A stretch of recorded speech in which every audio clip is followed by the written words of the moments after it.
Good morning, members. I'd like to call this meeting of the State Government Finance and Elections Committee to order. The meeting for February 26th. And pursuant to House Rule 10.01, this meeting is being held virtually. The committee legislative assistant will take the roll. Chair Nelson, I'm here.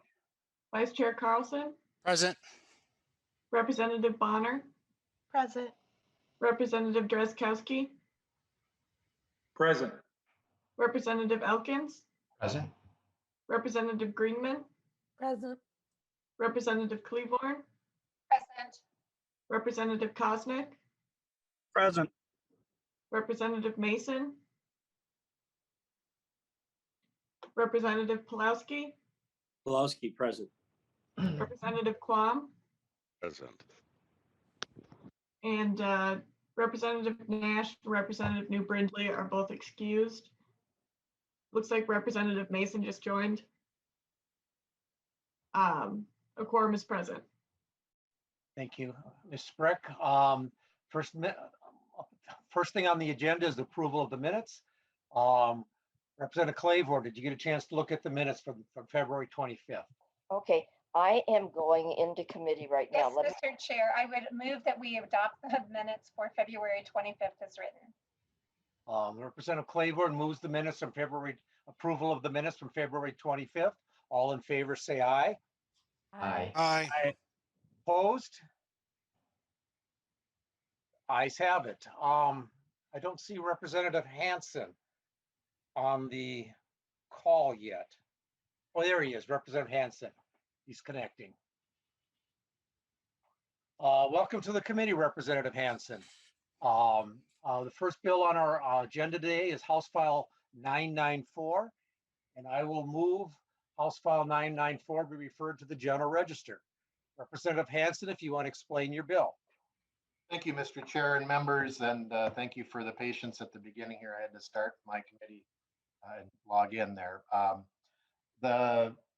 This is, in the past, the legislature has considered some technical changes relating to the legislative auditors and the Legislative Audit Commission. The legislative auditor does great work, but works with the Legislative Audit Commission, which is one of the most bipartisan groups in the state government. It has an equal number of House members, an equal number as Senate members, Republicans, and Democrats. So throughout the past 2 years, we have been meeting, and you see us when we ask for program evaluation ideas. You see us when there are financial audits, and you see us when there are special reviews that are done.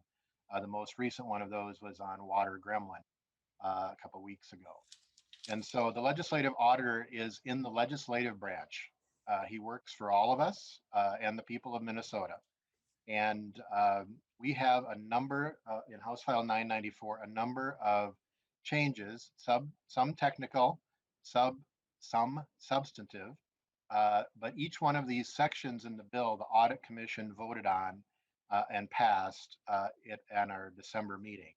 So I bring you those consensus agreements that are here before you to update the statute and to make some changes. And I do have Mr. Nobles with me to describe each of the sections. Welcome to the committee, Mr. Nobles. If you want to identify yourself for the record, and then you can proceed. Thank you, Mr. Chairman and members. Again, just a voice check. Can you hear me? We can hear you fine. Good. My name is Jim Nobles. I'm the legislative auditor. I want to start by thanking Representative Hansen, as he indicated, chair of the Legislative Audit Commission and member of the commission for many, many years. And we really appreciate his work on the commission and his sponsoring this bill and securing this hearing this morning. Mr. Chairman, I just want to start by saying that the law under which we operate at the Office of Legislative Auditor is extremely important to us. In fact, those of you who have seen me in committees and various places know that I carry a copy of our law with me everywhere I go, because it defines what the authority, jurisdiction is of the legislative auditor. It defines who we audit. It defines the responsibilities that people have to cooperate. It really is the Bible that we work by, Minnesota statutes. And again, as Representative Hansen indicated, our statutes are in Chapter 3 with the rest of the laws relating to the legislature. I know you have a full agenda, Mr. Chairman, so let me just walk through the bill very quickly. Section 1 contains a provision that simply changes the name of several of our support staff. When the law was originally created, these people were called confidential secretaries. I think that implies something much more narrow than they actually do in terms of the breadth of their responsibility. So we're changing the name to administrative support specialist. We also in Section 1 would eliminate a mandate that the legislative auditor appoint a fiscal oversight officer for the work we do on Metro Transit. It really isn't necessary to have that. So we ask that you eliminate it.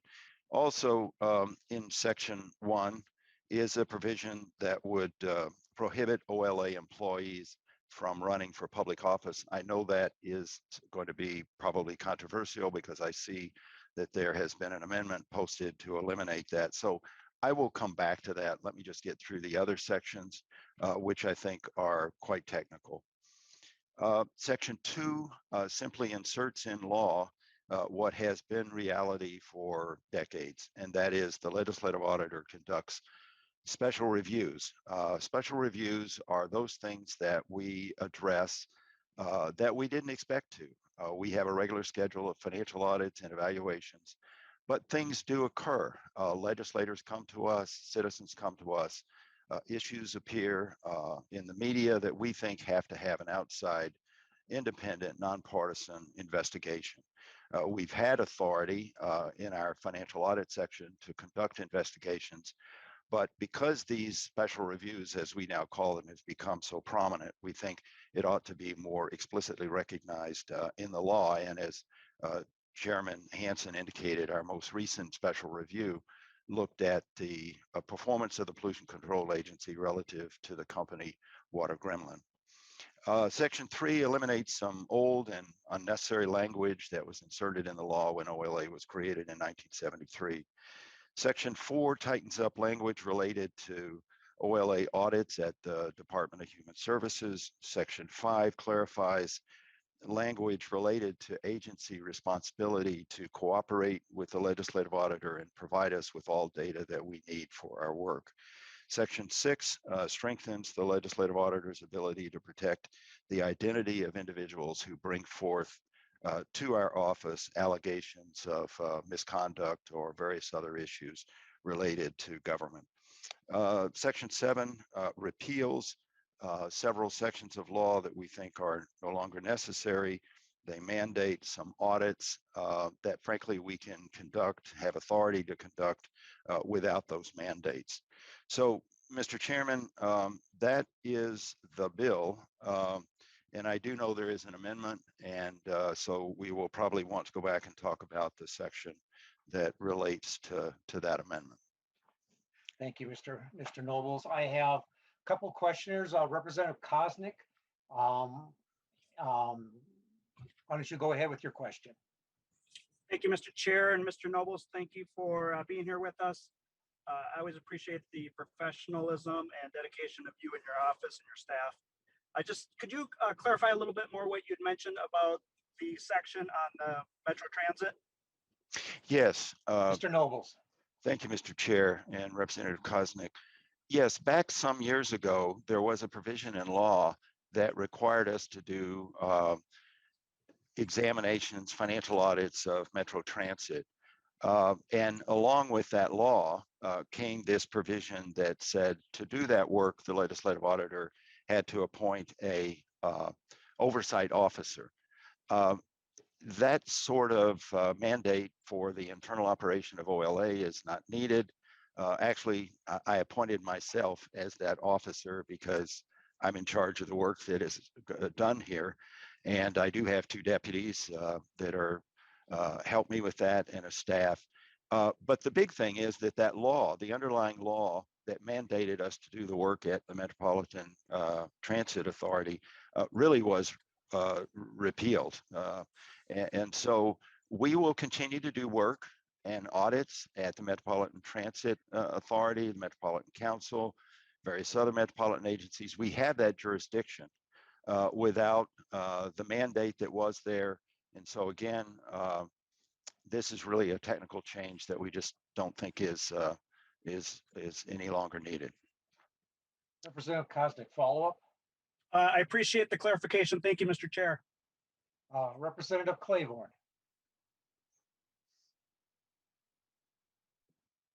Thank you, Mr. Chair. To the testifier, I just have a quick question for you, please, about I'd like to know, with the bill as it's currently written, if an employee wanted to run for the school board, could you please explain to me how that might work?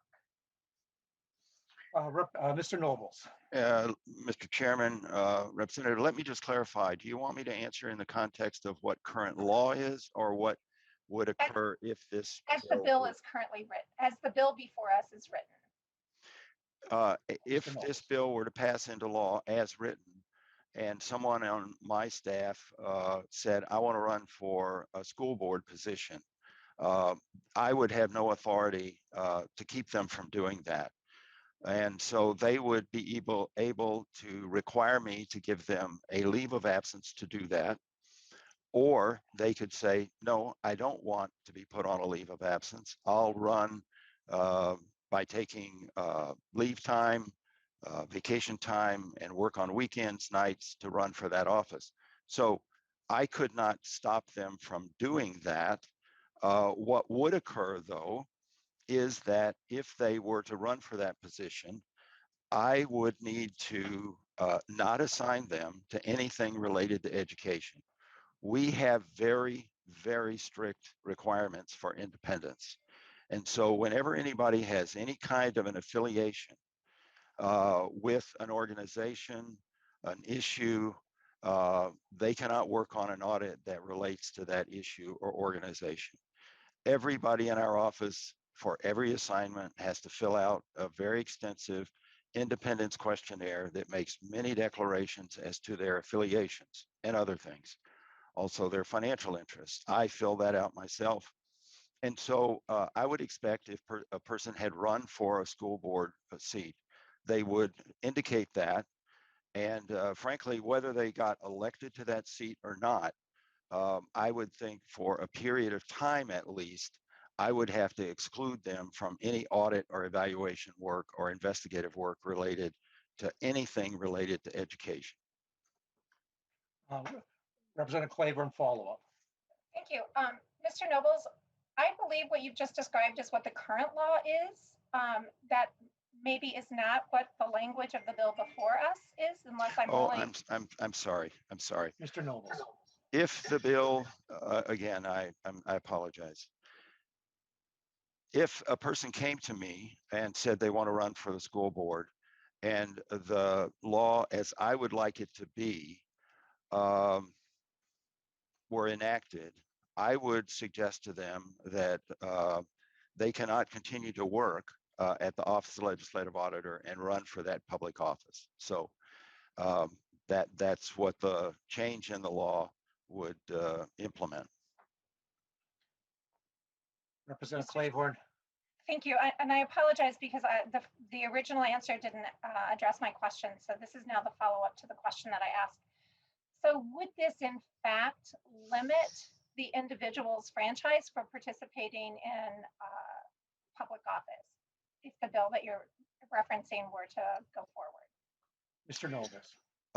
Mr. Chair and members, yes, it would.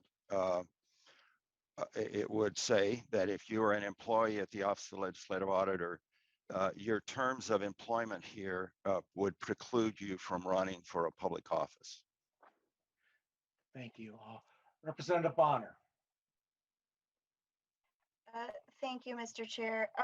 So I guess I also have sort of a couple of questions, one in a similar vein and two others. Is there a way to ensure that someone who is sitting on the board is not holding a partisan office while sitting on the board? Mr. Mr. Chair, Nobles. Mr. Chair, representatives, this gets to be kind of a gray area, frankly, because you folks, you members of the legislature probably know far better than I. Many of you may have been on school boards, county commissions. There are public positions, public offices in Minnesota that do not involve running explicitly as a Democrat or Republican. But as a member of a city council, a school board, a county commission, you may be confronted with issues to vote on that certainly are considered partisan. And in fact, my observation is that sometimes people actually run for those offices, those positions, by seeking certain endorsements that seem to imply a partisan identity. So that's my concern. My concern is really the partisanship. And I know that there are people who feel that there are some public offices, like a watershed district position, that are so nonpartisan that there wouldn't be a problem relative to independence at OLA. I acknowledge that, and you actually had an amendment before you earlier, which I understand was withdrawn, that would have limited the restriction for OLA employees to just partisan offices. That would require some interpretation of what that is, but I think that could be accomplished. But frankly, that amendment was withdrawn. So what you have before you now, if I could go ahead and speak to the amendment, Mr. Chair. Go ahead, Mr. Representative, Mr. Nobles. Mr. Chair, do you want me to offer the amendment at this time? No, Mr. Representative Carlson, we'll get to the testimony here, then we'll take the votes. Very Mr. good. Nobles. So again, if we had simply had an opportunity to insert the word partisan, I think that would be more amenable. But the idea that a person at OLA can run for any other public office, including partisan offices, is, I think, inappropriate to somebody working at OLA.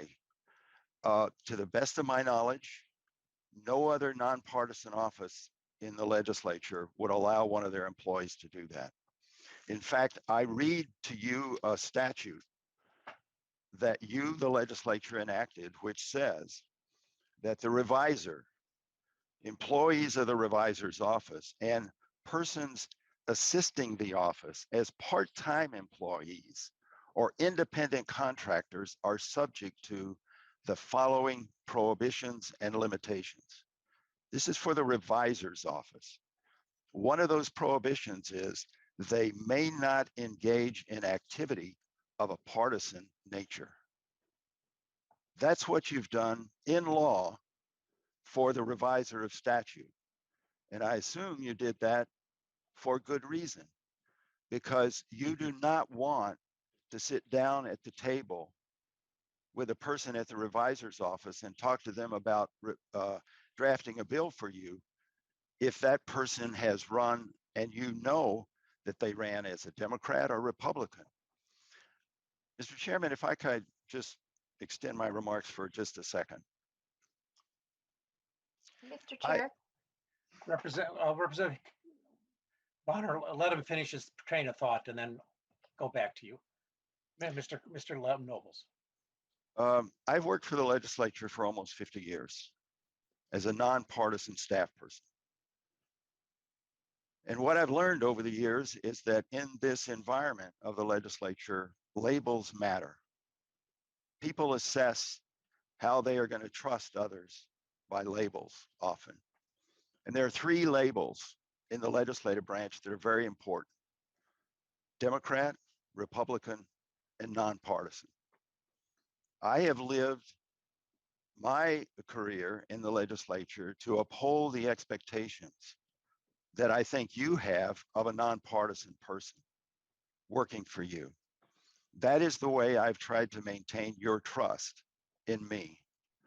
I'm asking you to allow me, as the head of the Office of the Legislative Auditor, to impose that same expectation on the people who work at that office, that they will not create any label that you would put on them other than nonpartisan, so that when they sit before you and present an audit or an evaluation, you are thinking of them as a nonpartisan person.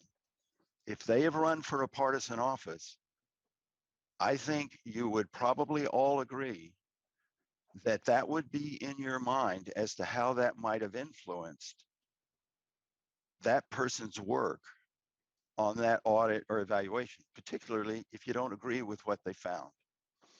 So that's why I come to you. I ask you simply to put OLA on the same field as all the other nonpartisan offices, that have us be under the same standard that Mr. Gehring is or Ms. Roberts is.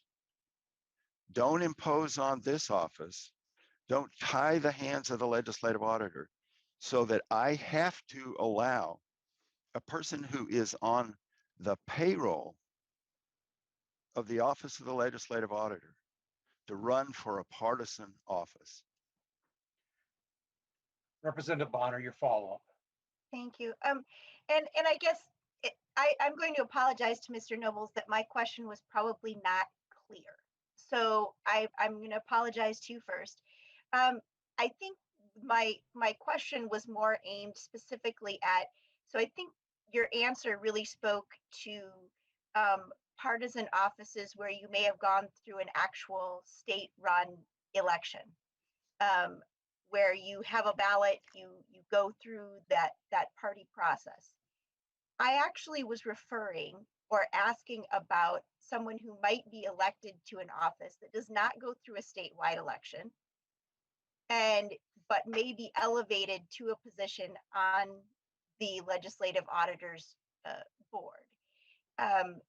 For example, a high-ranking office within a political party or political PAC or organization of that kind, where you may be elected to that post, but it does not go through an actual election, but it could be considered highly partisan.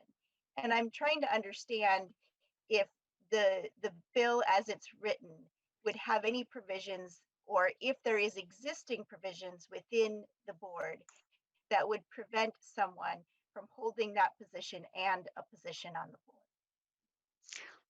Mr. Chair. Mr. Nobles, and I believe the board is consisted of elected officials, if I'm not right. You're talking about employees that work for.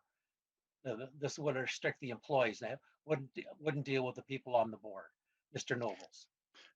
Mr. Chair and members, I think your question is very good, and it illustrates how much I have had to struggle with how far to take the language in this bill. I didn't take it as far as the law you've enacted for the reviser, which says an employee working at the reviser's office cannot engage in any political activity, which would include, I think, something that you are referencing, Representative Bonner, that is being being in a position in a political party, for example, where you're not on a ballot. And there may be many of those that frankly would be, I believe, inappropriate for a person who wants to appear to be and be in fact nonpartisan.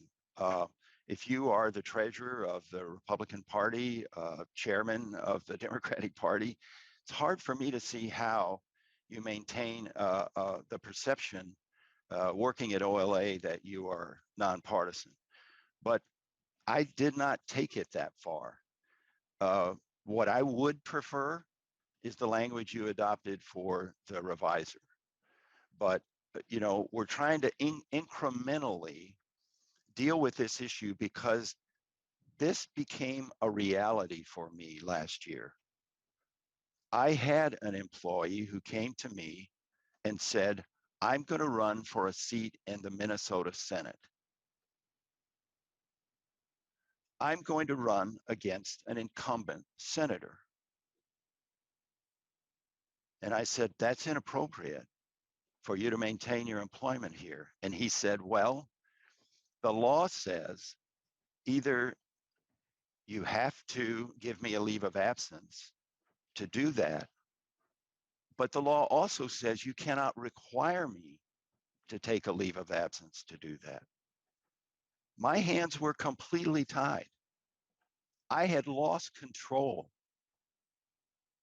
of the ability to protect the reputation of this office as nonpartisan. Potentially, I was going to get a call from a sitting senator saying, Jim, what the heck?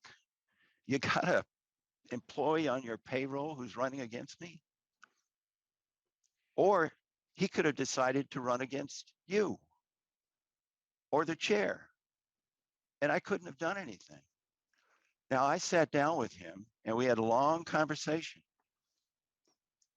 And I explained to him the harm this would do. And he agreed to resign. But he didn't have to. So we were able to get out of that very difficult situation because he was a person of integrity and saw that what he was proposing to do as a citizen and run for office, which he has every right to do, was going to damage this office. And so he resigned. The next person who comes and tells me they want to run for a seat in the Minnesota legislature, maybe a House seat, a Senate seat, maybe run for the Secretary of State, Attorney General, you name it. Under existing law, my hands are tied. And I am asking you to untie my hands and give me the authority to protect this office and its reputation as being nonpartisan. Thank you, Mr. Nobles. Representative Quam, you had a question. And I want to get voted on this and move on from here. So Representative Quam, your question. Thank you, Mr. Chair. And I think it's been about a decade I've been on the, Legislative Oversight Committee, LAC, and I honestly can say that all of the things we're looking at and debating now, we did that over several meetings, and it was with great diligence we tried to come up with the best approach, and I think that the language we came through with was agreed upon pretty across the board. So it's a difficult section, but I think it's an important thing, and I just support the Jim and his difficult situation he finds himself in, and let's just go on to hearing the amendment and talking on the specifics. Thanks. Thank you, Representative Quam. Representative Carlson, you have the A2 amendment. Do you want to explain what that does? And then we'll move your amendment and explain what it does. Yes, thank you, Mr. Chair. So the A2 amendment deletes lines 10 through 12 on page 2. Again, this is referring to the prohibition of employees of the Legislative Auditor's Office from being a candidate for elected office. So I don't know what more to say beyond the debate that we've already had with regards to this right now, other than I would just offer to Mr. Nobles, we appreciate the story. It seems a little personal in terms of this particular clause. Viewing this from an organizational-wide standpoint and into the future, I would like to request that the A2 be adopted.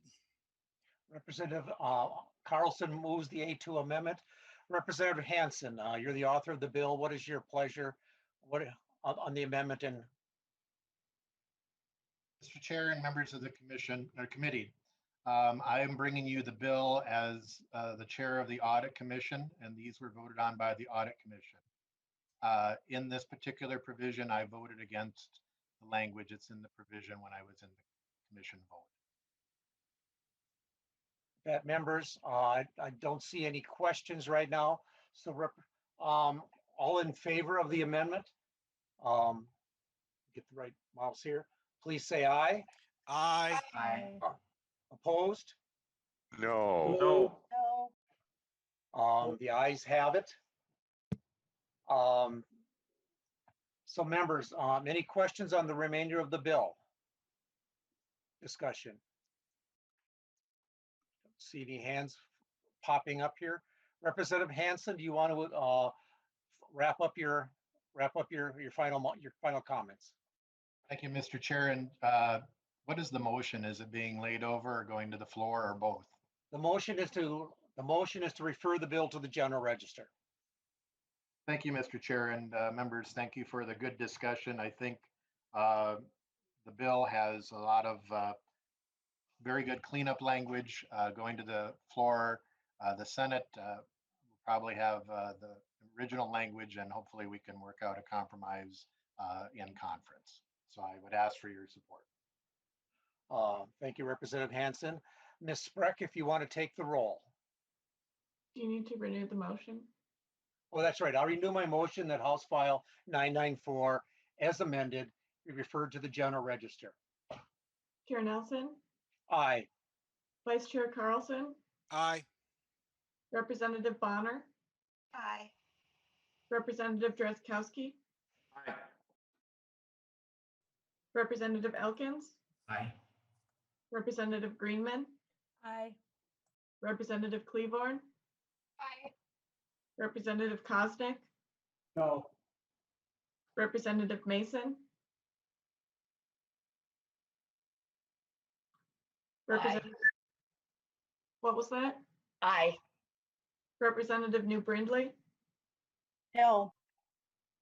Representative Pulowski, Pulowski, aye.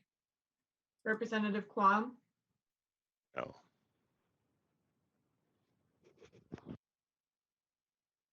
with a vote of 9 ayes and 3 nays, the motion prevails. Most prevails. Representative Hansen, you're on your way to the general register. Thank you. Thank you, Mr. Chair and members. Thank you, Mr. Nobles. I see Representative Koegel is here. The next bill on our agenda is House File 820. Representative Koegel. Representative Mason, do you want to move the committee, the division report from the local government committee? I so move.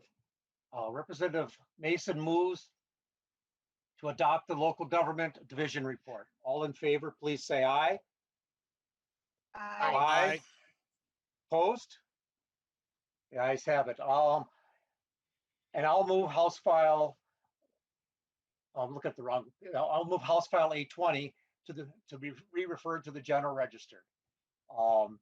Representative Koegel, you want to explain your bill? Thank you, Mr. Chair. This is my annual open meetings law bill. So I've been working on open meetings issues for a number of years now. Most recently, last legislative session, we passed a bill that I hope would address some of the pandemic-related issues. Unfortunately, it wasn't enough, which is why 820 is before the committee. House File 820 is a compromise bill that Ms. Gao from the League of Minnesota Cities will discuss in greater detail. We're trying to address the limitations elected officials have who have health concerns facing the length of this pandemic that we're going through right now. Section 1 was amended in local government, and this section addresses whether or not elected officials would need to disclose the location of those who are participating in meetings remotely under the military or medical exemption. Excuse me, when we first passed this law, we didn't realize that we would have to do so. And it doesn't make sense for people to have to disclose what military base they are on or their home address. And so this section fixes it. And the Senate is intending to adopt the same amendment when the Senate companion goes to the floor. And so before I turn it over to my testifier, I just want to point out the joint letter of support and members packets from the League of Minnesota Cities, the Minnesota Association, School Board Association, Minnesota Association of Townships, and Minnesota Association of Counties. And with that, I will turn it over to my testifier, Irene Gao. Well, I got two testifiers on the list. Is there Matt Elling is the one I have first on my list. Mr. Elling, if you want to identify yourself for the record and proceed with your testimony. Thank you, Mr. Chairman. I'm actually testifying for HF 1140. I'll set Oh, this I'm bill out. sorry. Again, I'm looking at the wrong bill. Sorry about that. Thank you. Representative Ms. Cow from the League of Minnesota Cities. Thank you, Identify yourself. Thank you, Mr. Chair and members. My name is Irene Gao, and I'm from the League of Minnesota Cities. I want to thank the committee for hearing this bill and Representative Koegel for authoring it. One of the League's priorities this year is pandemic response. And as true of the state and the legislature, local governments are trying their best to navigate in these uncertain times.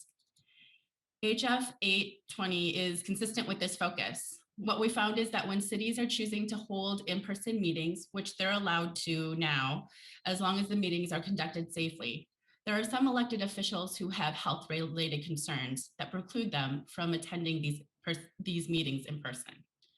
Sometimes the elected officials themselves or a family member is at higher risk for contracting COVID, and if contracted, falls into a high-risk group for serious complications or hospitalization.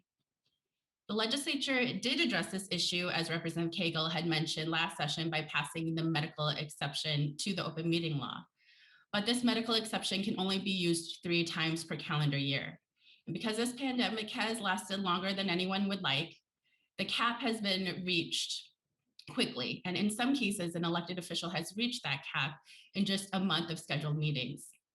This results in difficult or impossible choices in how the elected official can serve their community and meet their official duties.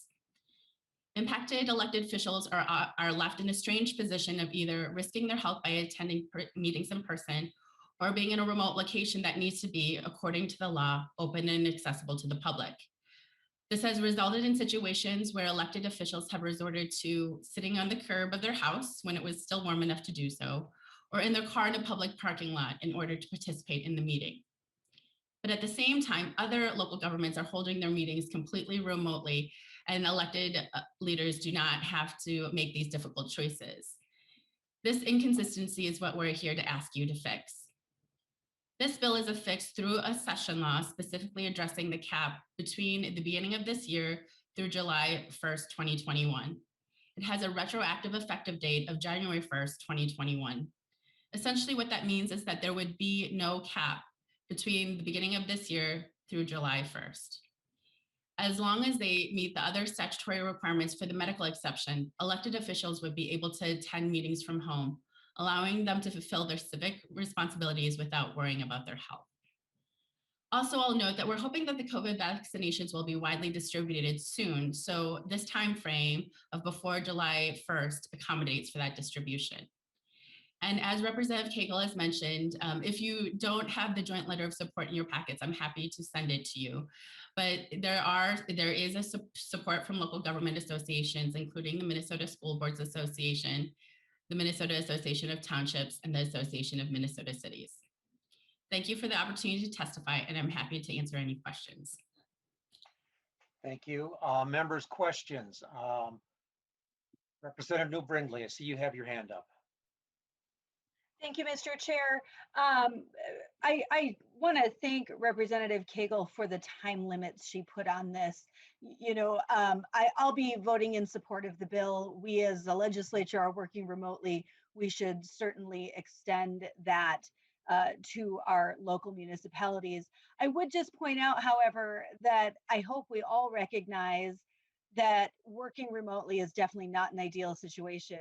We definitely are not able to dig into bills and issues the same way that we are in person. And so I would just caution that we recognize the downside of this as well. Like I said, I'll be voting in favor, but there are significant downsides to this in governing, and it's definitely not the best way to govern. So thank you for ensuring that there's a time certain on this, Representative. Thank you, Representative New. Representative Kosnick. Thank you, Mr. Chair, and Representative Koegel. I'm a little disappointed. This is state government finance, and you didn't seem to manage to make this a controversial bill. So I appreciate working with you in transportation, and thank you for this bill. Representative Koznick, maybe we can maybe we can come up with an amendment here on the fly that would do that. No, and I'm just I'd rather kidding. not, Mr. Chair. Any other questions or comments? Looks like you're getting off easy, Representative Koegel. You want to do your wrap up and then we can get the vote, the vote. Thank you, Representative Koegel. Thank you, Mr. Chair and members. This is really timely. I think, we all wish that we were out of this pandemic by now, but unfortunately, that's not the circumstances we're in. And so this is just really making sure that, people in local government can participate.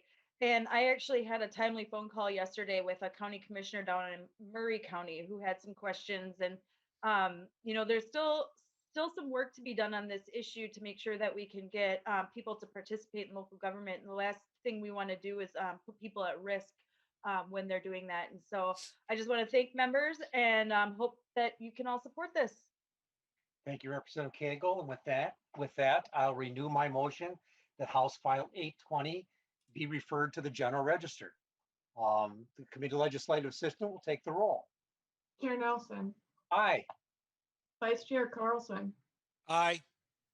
Representative Bonner, Aye. Representative Drazkowski, No. Representative Elkins, Aye. Representative Greenman, Aye. Representative Cleaborn, Aye. Representative Koznick, Aye. Representative Mason, Aye. Representative New Brindley, Aye. Representative Pulowski, Pulowski, aye. Representative Quam. Aye.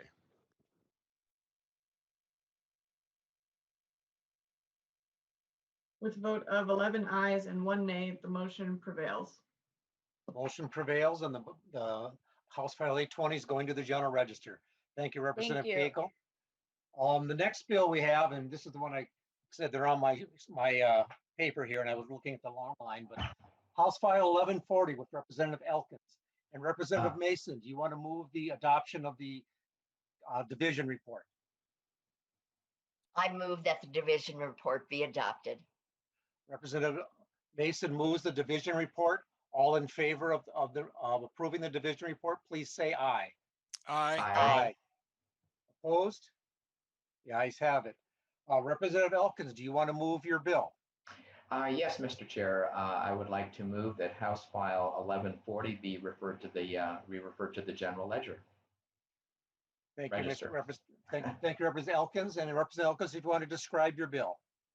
Sure. So about this time last year, as we were going into COVID mode, I noticed that my own local governments were kind of flailing a little bit for how to hold remote meetings under the open meeting law, because a lot of the technology references in the current version of the law are outdated and don't really reflect that the way we're all having to work during this pandemic. So as an interim project, I reached out to the Minnesota Council on Government Information, the Minnesota League of Cities, to convene a working group to figure out how to update the open meeting law to reflect the ways, the technologies, and the processes that we're using to conduct our businesses in local and state government during situations such as these. So we have with us today Matt Ealing from the Minnesota Council on Government Information and Irene Gao from the League of Minnesota Cities, who I want to thank for doing about 99% of the work on this bill, convening a very broad stakeholder group that included the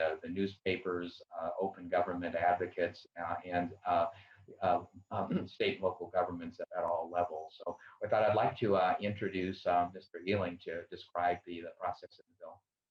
And I have the list of testifiers, and this is the one that Matt Ealing is going to testify on. Yep. Mr. Ealing, if you want to identify yourself for the record and proceed with your testimony. Thank you, Mr. Chairman. Matt Ealing, Minnesota Coalition on Government Information. As everyone is aware, the past few months have really seen a marked increase in the use of remote communication technology and remote processes, of course, due to the COVID-19 pandemic. Now, in terms of government operations, this has provided an opportunity to take a closer look at the various existing remote meeting provisions of Minnesota's open meeting law and to really look at how they function and how the statute works overall. And we'd like to thank Representative Elkins for encouraging the technical review that resulted in the bill that's before you. So for some background, the open meeting law has been part of Minnesota statutes since the 1950s. Our organization believes it's a very important part of Minnesota's government transparency legacy.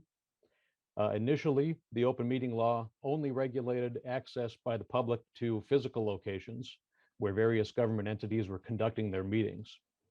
But over time, as technology developed, there were provisions of law that were added in order to facilitate government entity meetings through the use of communications technology in very specifically delineated circumstances.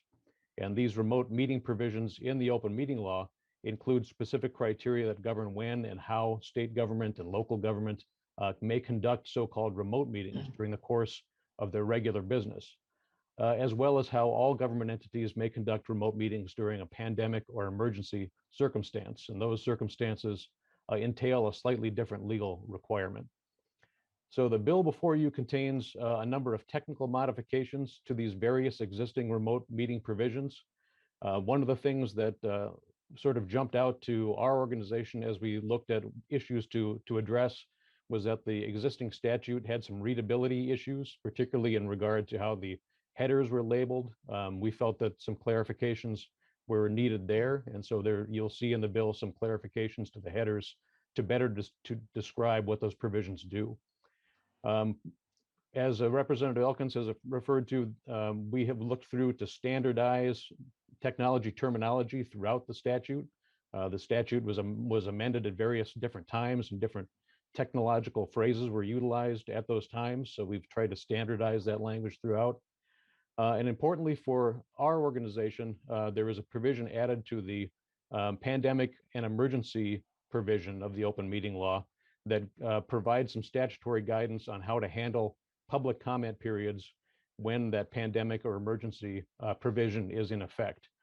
That's important for the reason that under that pandemic or emergency provision, that's the only provision of the open meeting law where a government entity may be able to physically close the meeting space. And so the question has come up in the last few months, how do you handle public comment periods where a city council or a county board may have a standing public comment period, but the public is not able to actually physically enter the location where the meeting is happening. And in fact, there may be only one person at that meeting site who might not even be a representative. It may be the legal counsel of a city, for instance. So there's guidance provided now in this bill as to how those public comment periods would be handled. And we think that's a major improvement. Other than that, I will stand by for additional questions on the technical aspects of the bill. And again, thanks to Representative Elkins for bringing this forward. Thank you, Mr. Elling. And the next person on the list is Ms. Cow from the League of Minnesota Cities. Welcome back, and please identify yourself again. Thank you, Mr. Chair, members. My name is Irene Gao, and I'm with the League of Minnesota Cities. I also want to thank Representative Elkins for his leadership on these issues as related to technology. The stakeholder group was a wide-ranging group, as Representative Elkins has mentioned, and I won't repeat the overview that Mr. Ealing did a really good job of going over. I just want to highlight 3 things within the bill. As you're going to notice, there is updated terminology, and one of them is the definition of interactive technology. And one of the parts of the conversation that I want to share with you all is, as we were putting this definition in, we wanted to make sure that it allows for the ability, as you can see, consistent with previous definitions, for the ability to hear and see by members of the public. But we also wanted to acknowledge that that doesn't necessarily mean that the person, the member of the public, who may not be able to either hear or see due to a visual impairment or possibly due just to bad internet connectivity. The onus on government entities is to provide the ability to do so, to allow to do so. The second thing I wanted to point out is that there was an update related to the monitoring sections. What you're going to see is deleted language that no longer require or allows government entities to collect costs for participation remotely. And we acknowledge that technology has changed, and there's no longer as much of a need to collect any costs, as different technologies have made monitoring easier. And the last thing I wanted to bring up is something Mr. Ealing did talk about, which is the public comment period. And that there was really great, robust discussion around how to do so. And we acknowledge that as government entities, that when there is already a member comment periods that are offered, that we want to be able to continue to do so, even in times like now, like the pandemic. So with that, Mr. Chair, I'm happy to take any questions as well. Thank you, Ms. Gao. Members, any questions?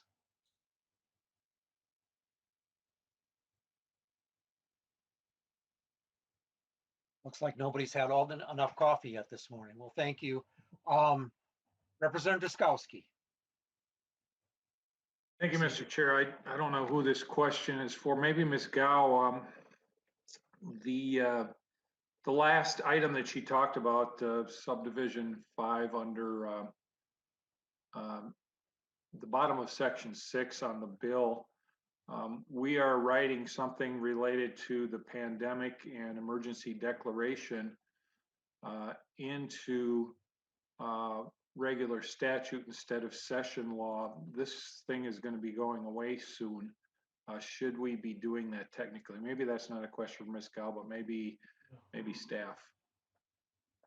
Mr. Elling, I see Mr. Elling put his hand up. Mr. Elling, do you want to touch on that question? Certainly, and staff can follow up if there's additional detail needed. Representative Drazkowski, the pandemic meeting provision of the open meeting law has been around for several years. I believe it was added post 9/11. So that provision has been in the open meeting law for almost 2 decades now. It has not been used much until recently. And because of the pandemic, our organization has had a lot of questions from members of the public who've been frustrated that they were trying to participate in what would otherwise be a public comment period during, say, a city council meeting. And they were directed to leave a voicemail or send an email to council members. I know that happened in my city of St. Paul, where I live. So that's the reason why we wanted some additional statutory guidance here. So the pandemic provision, it only takes effect during an emergency or pandemic. There has to be a vote by the members of the government body to bring it into effect, and it can only come into effect under specific criteria. But it has been around for almost 2 decades in its current form. Representative Drazkowski, follow up. Thank you, Mr. Elling. A very clear response. I appreciate it. Thank you. The other question I had, Mr. Chair, and I don't know who the question would be for, maybe Ms. Gao, relates to the voting in the journal on section 1 of the bill. Can someone talk through that? Is this related to townships, or is it? Why wouldn't we just say minutes there, just generally? Why shouldn't those votes be put in the minutes all the time? Ms. Koegel. And if she could tell us what kind of a little bit on the history of the journal and et cetera. Ms. Koegel. Mr. Chair, members, Representative Drazkowski, it's a really good question. That section was amended in local government as well. The history of it is that the statutory language before did call it a journal of votes. And recently the Data Practices Office provided an advisory opinion saying that meeting minutes, which actually do include the votes in them, do not qualify as a journal of votes because of the way that the statute is written. And given the fact, so if, for example, if you came to a city or you came to a township and asked for something called the Journal of Votes, and what I gave you were meeting minutes that did include the votes, that would be insufficient. And so section 1 really addresses that meeting minutes would qualify for that as well as long as the votes were in it. Representative Drazkowski. Thank you, Mr. Chair. Thank you, Ms. Gao. I know I've run into this in the past where there have been lawsuits where a township was not willing to turn over what I think, if I remember correctly, was the Journal of Votes. I'm wondering how this impacts this. I'm wondering how this affects citizen access to the information. Can you speak to that, Ms. Gao? Ms. Gao. Mr. Chair, Representative Drazkowski, I saw that Mr. Ealing also raised his hand. It shouldn't change the access. The access should be the same. If you're looking for the votes that's taken by any governmental body, And that is included in the minutes. You would be getting the same information. Mr. Elling, you want to touch on that also?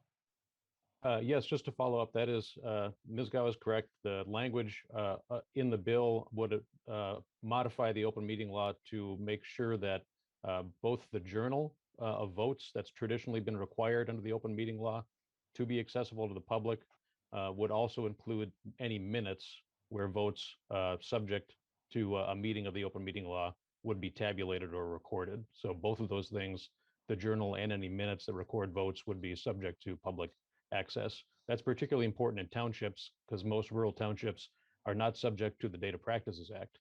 So the only recourse that citizens in a township have to get those votes is through the open meeting law. So we made sure that all the stakeholders, as we discussed this, we made sure that that was consistent language in the bill.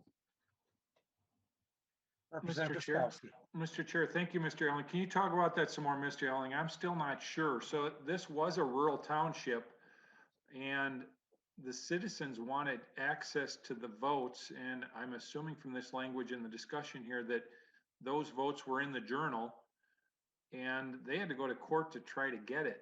And it looks like this language might actually improve that for the citizen, but I'm wondering if this is left the way it is, or what the current law says now, if indeed the citizens have to go to court in order to compel a township to turn that over if they won't. Mr. Elling.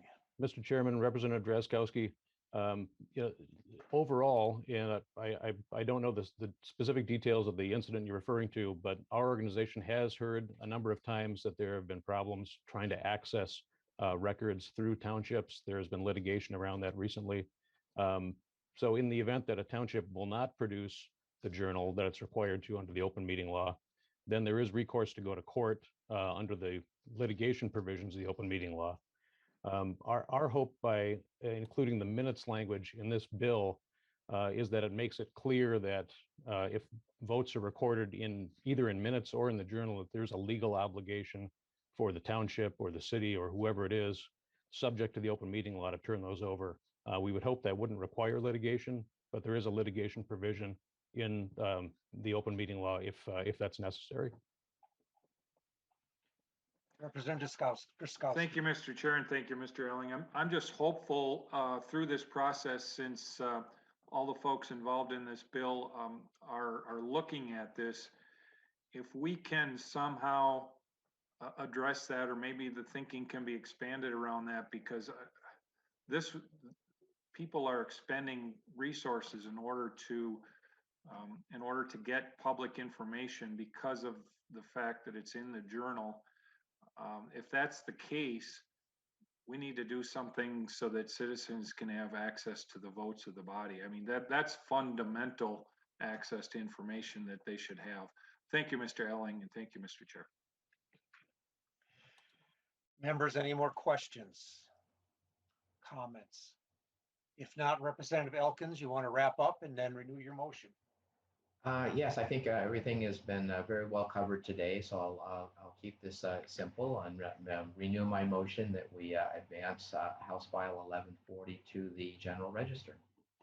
Representative Elkins renews his motion to refer House File 1140 to the General Register. Ms. Spreck, if you want to take the roll. Chair Nelson, Aye. Vice Chair Carlson, Aye. Representative Bonner, Aye. Representative Drazkowski, Aye. Representative Elkins, Aye. Representative Greenman, Aye. Representative Kleborn, Aye. Representative Koznick, Aye. Representative Mason, Aye. Representative New Brindley, Aye. Representative Pulaski, Pulaski, aye. Representative Kwon. See. With a vote of 13 ayes and 0 nays, the motion prevails. 12 Motion ayes.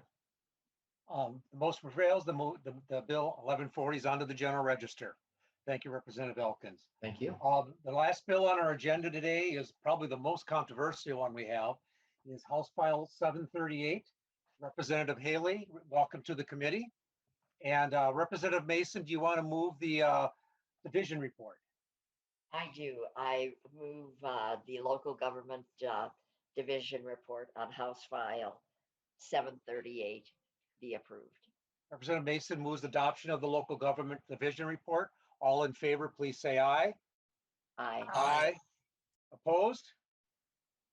Guys have it. I'll move to refer House File 738 to the General Register. Representative Haley, you want to describe your bill, and then we'll get to your testifiers. Thank you, Chair Nelson. Thanks for having us. I would say maybe my bill's going to be the most exciting of your morning, Chair Nelson.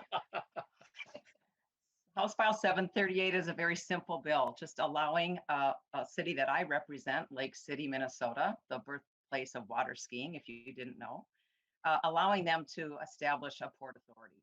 And I will turn it over to my testifiers to talk in more detail, and then I'm certainly open for questions once we allow them to speak, if that's okay with you, Chair Nelson. That's fine. I got a list of testifiers here. The first person on the list is Tom Dwelly. I hope I said that right. Please introduce yourself for the tape and proceed with your testimony. Yes, thank you, Chairman Nelson and committee members. My name is Tom Dwelly. I'm a chair of our Lake City EDA board, and I'm a sixth generation Lake Cityan, so we've been in Lake City for many, many years. We are before you today to get authorization to form a port authority.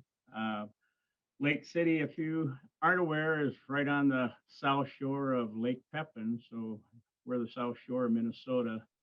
And we have a great tourism business. We have agricultural businesses in our community. We have a flour mill and railroad connection for them. And we are looking at we have a federal pier that goes out 700 feet into our lake that is in need of some maintenance. And we're not sure whose responsibility that will be, but we have found and been looking at becoming a port authority for a number of years, and we've watched our neighbors to the north, Red Wing and Hastings and St. Paul, and our neighbors to the south in Wabasha and Winona develop their waterfronts and take advantage of the resources that a port authority has that a local EDA doesn't have. And so we are very anxious to put some more tools in our toolbox, and hopefully in the future, as opportunities present themselves, be able to tap into some of the resources at a federal level.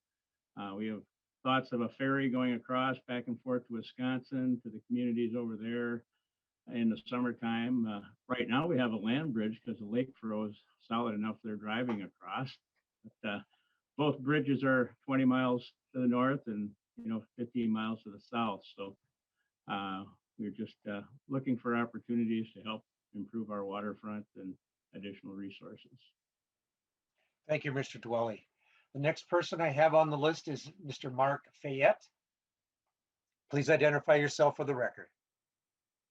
Good morning, Mr. Chairman and committee members. I'm struggling to find my button to turn my video on, so maybe I'll just jump right into testimony. You'll have to imagine if I can turn this button on once I get a little further on, I'll do that. So we can hear you fine. So just go ahead. You can hear me fine. All right, very good. Sound check.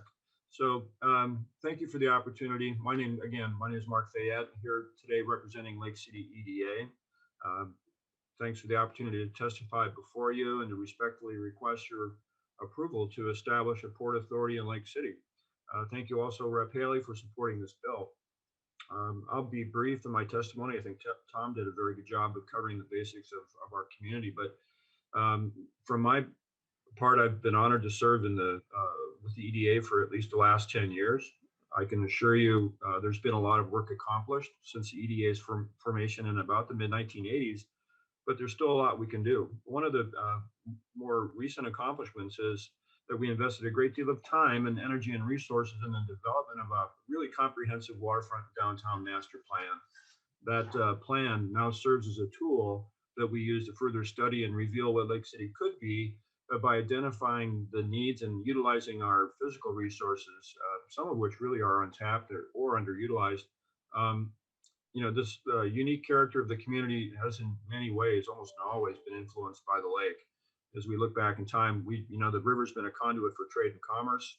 But looking forward, we see the great potential in our master plan and now recognize the need for additional tools, some mechanisms and funding sources to expand the economic base.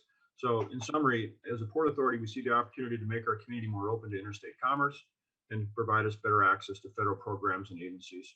And as well with the ability to work with other port authorities of Minnesota. We feel that's a very important piece of this. Finally, I guess the Port Connect is a bit of an aggregator of a number of unique support systems for communities like ours, where we have complicated enterprises. Many economic support systems for cities are EDAs, but a Port Authority is often the most favorable when multiple stakeholders are involved. So I guess to wrap up, I think we've done a lot to grow our community, but I see we have a lot more to do. And I hope you agree and approve our becoming a Port Authority in Lake City. So thank you, Mr. Chairman. Thank you, Rep. Haley, members of the committee. I'm happy to answer questions, or we are, regarding anything that you might ask. Thank you. Thank you, Mr. Fayette. And then the next person I have is Mayor Mark Nichols. Yes. Welcome to the committee, and please state your name for the record. Yeah, Mr. Chairman, thank you for this opportunity, and thank you, members and staff. I'm Mark Nichols, the mayor of the wonderful city of Lake City.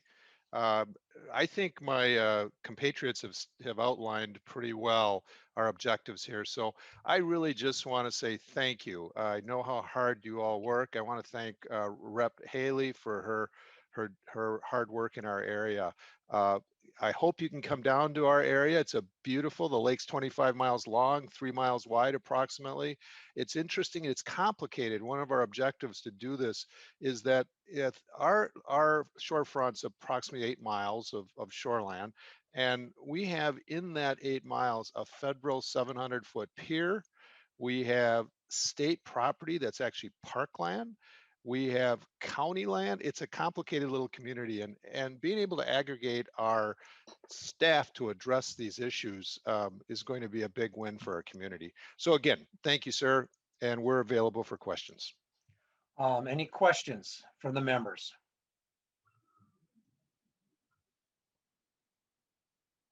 Representative Drazkowski. Thank you, Mr. Chair. I was just looking at the statutes. I'm not perfectly aware of all of the details of the Port Authority, but I was looking at 469.053,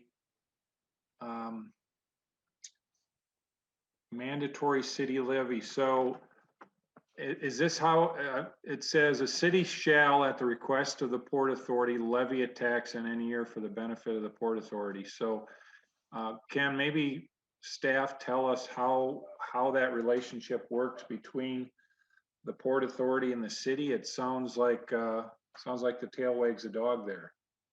Mr. Gehring. Mr. Chair, I'll defer to Chelsea Griffin, who's our local government analyst in this area.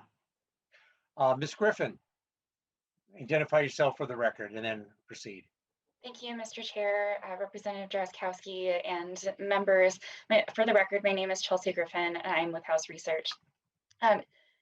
Looking at the language, it looks like the Port Authority would, make the request for that tax levy. To be honest, I'm relatively new to this area of the law, so I'd be happy to look into it further and get back to you. Thank you, Ms. Griffin. Representative Drazkowski.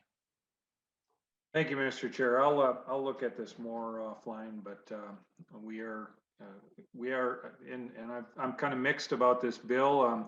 We're creating another opportunity for more taxes for the residents. Our cities and counties and state government in Minnesota, we know we are very high tax. The city of Lake City has a pretty high tax structure, and so I'm just kind of weighing the bill, but I appreciate the discussion. Thank you. Thank you, Representative Drazkowski. Any other members? If not, I know Mr. Dwelly talked about a ferry. I hope if we have a ferry between here and Wisconsin that we charge the Wisconsinites a higher fee than we charge the Minnesota residents. Anyway, with that, members, I'll renew my motion that House File 738 be referred to the General Register. Ms. Smith, can you take the roll? Chair Nelson, Aye. Vice Chair Carlson, Aye. Representative Bonner, Aye. Representative Nash, or Representative Drazkowski, No. Representative Elkins, Aye. Representative Greenman, Aye. Representative Kleborn, Aye. Representative Koznick, Aye. Representative Mason, Aye. Representative Newt Brindley, Aye. Representative Pulowski, Pulowski, aye. Representative Quam. Aye. With a vote of 11 ayes and 1 nay, the motion prevails. Thank you, Representative. Representative Haley, your bill's on the way to the General Register. Thank you, Chair with Nelson that- and committee members. Thank you. Members, just a note before we go to adjournment, on Monday, next Tuesday, we have a full agenda. We have the Representative Marquardt's House File 1019. We also have Representative Olson's House File 7. And we also have scheduled to come back at 6 o'clock tomorrow or Tuesday night to finish up with House File 1200. So members, with that, I hope you have a good weekend. We are adjourned.